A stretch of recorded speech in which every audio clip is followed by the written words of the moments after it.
Hello everybody, it's Tegan. I'm back. It's been a long time, but here I am. Spring break came and went and I worked all through it and just didn't really have the time or the energy to film a video. But I'm here now and I'm ready to talk about books.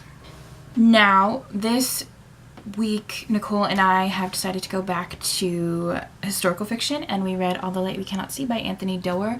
This book was amazing. It's a Pulitzer Prize winner.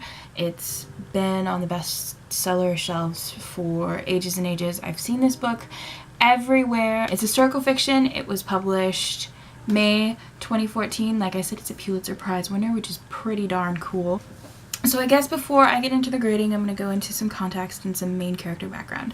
So the story takes place during World War II. The main characters are a young French girl named Marie-Laure Leblanc and then a young German boy named Werner Fenning, who is an orphan in a coal mining town. Marie lives with her father, who works at the Museum of Natural History in Paris as a master locksmith. Marie lost her sight at the age of 6 due to cataracts, which is crazy and so sad. She and her father are very close. Every year on her birthday, he creates a puzzle box for her and it always has treats inside. She digs around, finds it.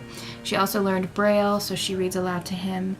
They read novels together when they can afford them, which is pretty cool. Additionally, her father has created this full-scale model of their neighborhood in Paris so that she can memorize it by touch, and then hopefully it will help her learn to navigate her way through the neighborhood. Inside the museum where her father works, there's rumored to be this blue diamond that has like these beautiful red flames in the center, and this is just this gorgeous, priceless diamond, and it's supposedly cursed. Whoever holds this diamond in their possession can't die, but their loved ones are going to suffer and die, and it's gonna suck. Marie hears this rumor and decides that she does not want her father to have anything to do with that. Nazis invade France, and Marie-Laure and her father are forced to flee Paris and to take shelter in St. Malo with her great uncle Etienne, who suffers with mental health issues due to having served in the previous war.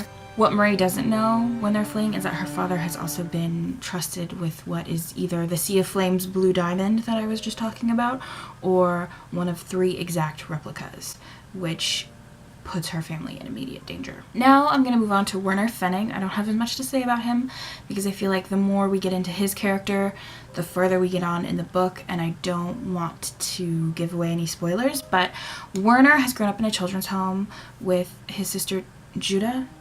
It's not necessarily a children's home. There's lots of children there. His caretaker is a nun. She's very sweet.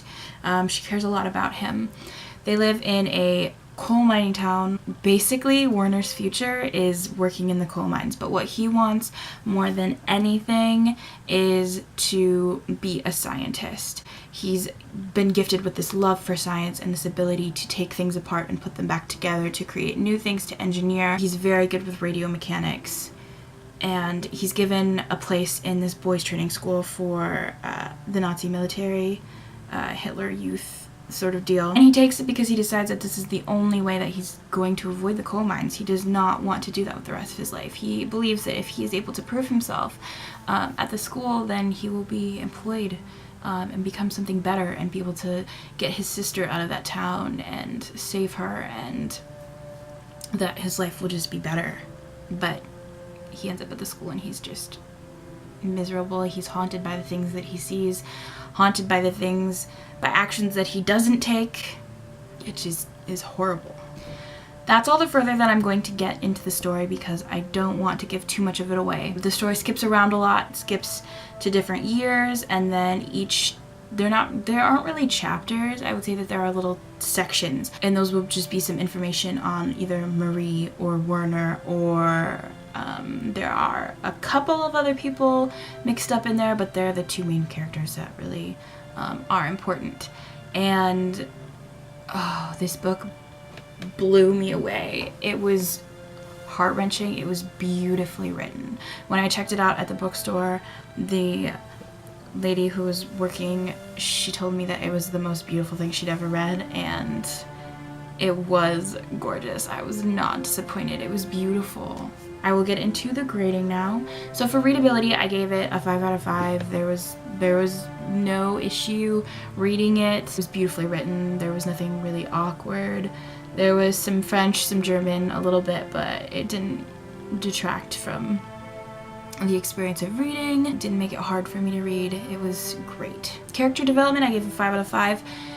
Because it skips through the years, you're able to see the main characters at different points in their lives, and you can see how they grow. For plot, I gave it a 5 out of 5. It's historical fiction, World War II, so you kind of know like the general happenings of that time. But the plot's great. Being broken up into different years and skipping forward and backward in time was really cool. It wasn't confusing because you always knew what year you were in. They were sure to tell you. Cover art, I gave a 5 out of 5 because look at this. This is beautiful. This is a beautiful cover. Oh my gosh, it's gorgeous. And what you can't see here is that when you're in the sun, it's got kind of this pearl, I don't know, overlay. It's like kind of pearled. It's glittery and it's freaking stunning in the sun. I was reading it at the beach and it was just beautiful. For writing structure and style, I gave it 5 out of 5 because I didn't have any problem with it. I thought it was beautiful, beautiful writing, beautiful, gorgeous, stunning. Oh, I loved it. And then for enjoyment, I gave it a 5 out of 5 because I have no complaints. I loved it. I thought it was a beautiful story. I'm so glad that I finally read it. I wish I would have jumped on that train a little sooner. So that's everything. Our next book is Me Before You by Jojo Moyes, another book that has been getting lots and lots of attention lately because it is soon to become a major motion picture. If you like this, make sure to comment down below. Let us know how we're doing. Let us know what we should read next. If you liked All the Light We Cannot See, I want to know like who your favorite character was, what your favorite part was. Let us know that. You can follow us on Instagram. Nicole's is Nicole Irene _ and then mine is Accio _ literature. Be sure to check those out if you want some gorgeous book photos. And that's pretty much it. Like, subscribe, comment, and we will see you next time. Thanks. Bye.